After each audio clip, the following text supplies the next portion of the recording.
পেচি, ওই পেচি, বল কি বলবি? বাবার সমার্থক শব্দ কি রে? এত সোজা প্রশ্ন তাও পারিস না?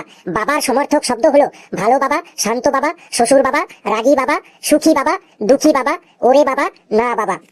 থ্যাংক ইউ পেচি, তোকে আজকে আমি ক্যান্টিন থেকে গরম গরম আলুর চপ খাওয়াবো।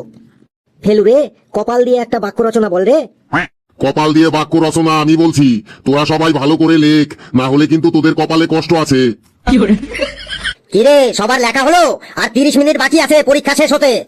স্যার, আমার হয়ে গেছে, আমি খাতা জমা দেব। আয় দিয়ে যা। এই নিন স্যার। বাহ হাবলু, দারুণ লিখেছিস তো, যেমন সুন্দর হাতের লেখা সেই রকম সুন্দর উত্তর। বাহ, খুব সুন্দর। স্যার, আমার থেকে হাবলুর লেখা ভালো? শুধু তোর থেকে কেন, তোদের ক্লাসের সবার থেকে হাবলুর লেখা ভালো। স্যার, হতেই পারে না, I can not believe it. তুই বিলিভ করিস আর না করিস, তোর থেকে হাবলুর লেখা হাজার হাজার গুণ ভালো। আমি চ্যালেঞ্জ করে বলতে পারি, আমার থেকে হাবলুর হাতের লেখা ভালো হতেই পারে না। বিশ্বাস না হয় এই দেখ, দেখাচ্ছি। এই দেখ, এই দেখ, ভালো করে দেখ, চোখ গোল্লা গোল্লা করে দেখ। হ্যাঁ স্যার, দেখছি, একটু ভালো করে দেখছি।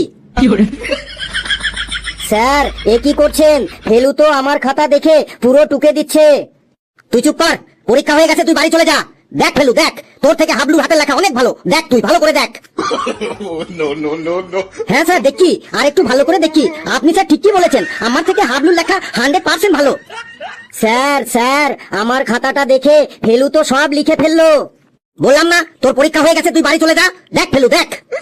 Thank you so much sir, যে কটা বাকি ছিল হাবলুর খাতা দেখে লিখে নিলাম।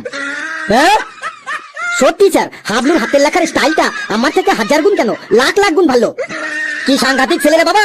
এই পরীক্ষার সময় হয়ে গেছে, ঘন্টা পড়ে গেছে, তোদের খাতা দিয়ে দে সবার।